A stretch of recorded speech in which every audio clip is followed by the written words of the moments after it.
Os adivinhos de Manguchan. É essa a história de hoje. Curta, comente e compartilhe o vídeo. E não deixe de se inscrever no canal. Vamos lá para a história. Como Manguchan me confessou, os adivinhos são seus sacerdotes. E tudo o que eles dizem que deve ser feito é executado, sem demora. Vou falar-vos do seu ofício, tão bem quanto puder aprender com o mestre Guilherme e outros, que costumavam falar-me com sinceridade. Eles são muito numerosos e têm sempre um chefe, como um portifício, que vive sempre diante da casa principal de Manguchan.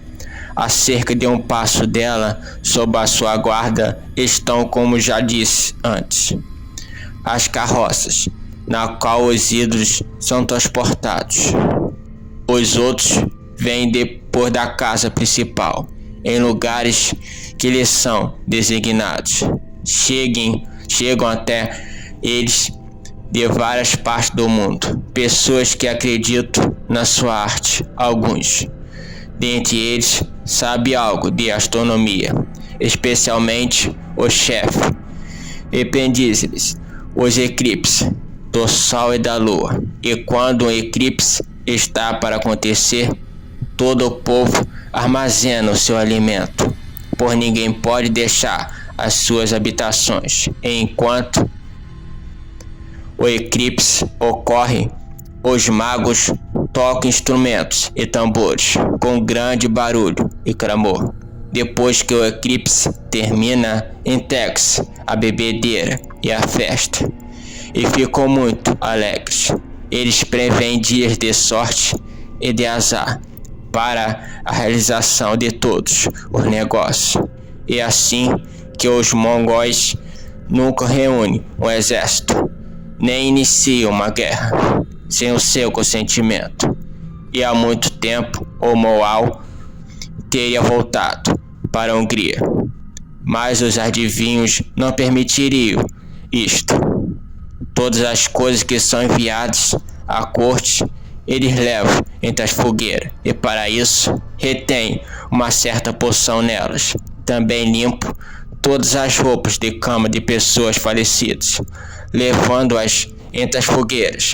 Quando alguém morre, eles deixam de lado tudo o que lhe pertencia, e outras pessoas da tenda tais coisas não são permitidas, até que sejam purificadas pelo fogo. Isto eu vi na tenda da senhora que morreu enquanto estávamos lá. Por causa deste costume, havia uma dupla razão pela qual Frei André e seu companheiro tiveram passado entre as fogueiras. Eles traziam presente e eram destinados a alguém que já estava morto. Que o Chan nada disso foi exigido de mim, porque não trouxe nada comigo. Se algum animal ou qualquer outra coisa cai no chão ao passar entre os fogos, torna-se propriedade dos adivinhos. No 9º dia do mês de maio, os magos reúnem todos os cavalos brancos do rebanho e os consagram, e os padres cristãos são obrigados a fazer isso com seu incensário. Depois aspergem novos cosmos no chão e fazem uma grande festa nesse dia, pois considero que estão bebe primeiro os cosmos novos. Tal como entre nós alguns lugares se faz com vinho na festa de Bartolomeu, ou se estou com frutos na festa de Tiago e Cristóvão. Os magos também são chamados quando nasce uma criança, para prever sua sorte, e quando alguém adoece, eles são convocados e, repetindo os seus encantamentos, diz se é uma doença natural ou resultado de bruxaria. E a este respeito, aquela mulher Demetriz, de quem falei, disse-me uma coisa muito notável. Certa feita, foram-lhes apresentados algumas peles valiosas que deveriam ser depositadas na tenda de sua senhora, que era cristã, como disse anteriormente. Os adivinhos carregaram as peles entre as fogueiras e tiraram dali mais do que deveriam. Uma certa serva que tinha ao seu cargo a guarda do tesouro daquela senhora acusou-os disso a sua senhora, que os repreendeu. Depois disso, aconteceu que esta senhora adoeceu, sentindo dores agudas nos membros. Os adivinhos foram chamados e, sentados à distância, ordenaram a uma das aias que pusesse a mão no local dolorido e retirasse tudo o que encontrasse. A aia levantou-se e fez o que lhe fora ordenado. Tendo ali encontrado algo, disseram-lhe que pusesse o que achara no chão. Feito isto, a coisa encontrada começou a se contorcer como um animal vivo. Colocada na água, a coisa assumiu a aparência de uma sanguessuga. Disseram à dama: Senhora, alguma bruxa lhe fez esse mal com suas feitiçarias. Assim, os adivinhos acusaram a aia, aquela que os culpara de haver subtraído as peles. A aia foi levada para fora do acampamento, para o campo. Durante 7 dias foi espancada e submetida a outros tormentos, para que confessasse. No entanto, a senhora morreu. Ao saber disso, disseram-lhes a aia: sei que minha senhora está morta. Mate-me, para que eu possa segui-la, já que nunca lhe fiz mal. E como ela nada confessava, Manguxã ordenou que a deixasse viver. Os adivinhos então acusaram a aia da filha da referida senhora, que como a mãe também era cristã, e que tinha por marido o mais respeitado entre todos os padres nestorianos. Ela foi, assim, levada ao local da execução com uma de suas aias para fazê-la confessar. A aia confessou que sua senhora a mandara falar com o cavalo para dele obter uma resposta. A aia também confessou que tinha feito algo para que seu chefe gostasse dela, a fim de que ele a favorecesse, mas disse que jamais fizera alguma coisa que pudesse tê-lo prejudicado. Perguntaram então à senhora se o seu marido sabia o que ela tinha feito. Ela desculpou-se por ele, queimando as caracteres e as cartas que ela mesma havia feito. Então a senhora foi condenada à morte. E Mango enviou o marido, que era padre, ao bispo que estava na China, para julgá-lo, apesar de não ter sido considerado culpado de nada. Entre mentes, aconteceu que a primeira esposa de Manguxã deu à luz um filho, e adivinhos foram chamados para ler a sorte da criança. Todos os adivinhos predisseram boa sorte ao menino, dizendo que ela viveria muito e se tornaria um grande senhor.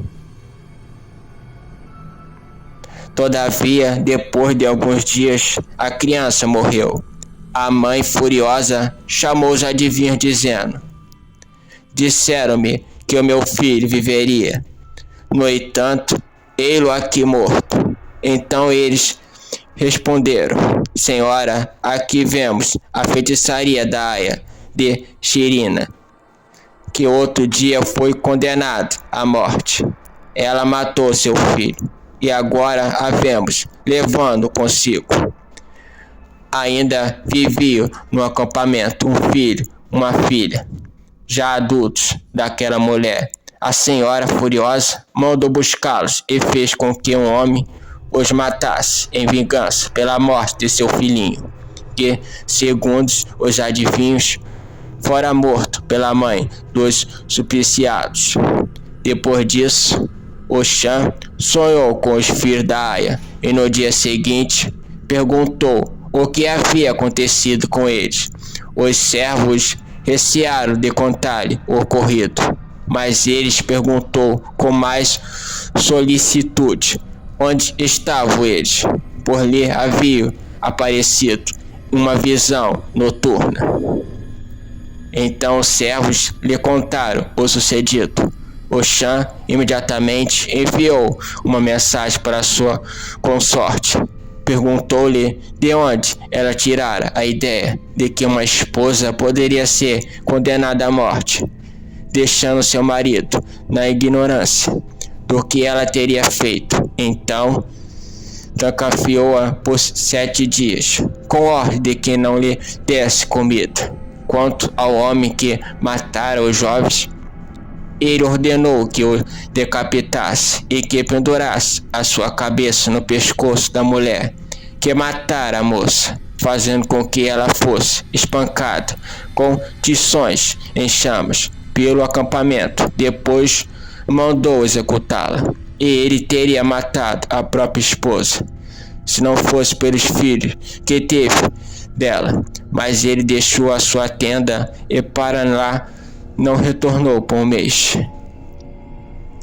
São esses mesmos adivinhos que perturbam a atmosfera com seus encantamentos, e quando está tão frio por causas naturais que não consegue aliviar, escolhe nos campos algumas pessoas que acusam de terem provocado o frio, e estas são condenadas imediatamente à morte. Pouco tempo antes de minha partida, havia uma das concubinas do Xã que estava doente. Estivera a definhar durante muito tempo. Então os adivinhos lançaram sobre a sua escrava alemã encantamentos. A escrava dormiu durante 3 dias. Quando voltou a si, perguntando-lhe o que tinha visto, disse ela que vira muitas pessoas, e todas estas declararam que morreriam em breve. Todavia, dissera a escrava que não tinha visto a sua senhora entre elas, pelo que disseram que ela não morreria da sua doença. Eu vi a moça, que ainda tinha muitas dores de cabeça por causa do seu sono prolongado. Alguns entre os adivinhos invocam os demônios à noite.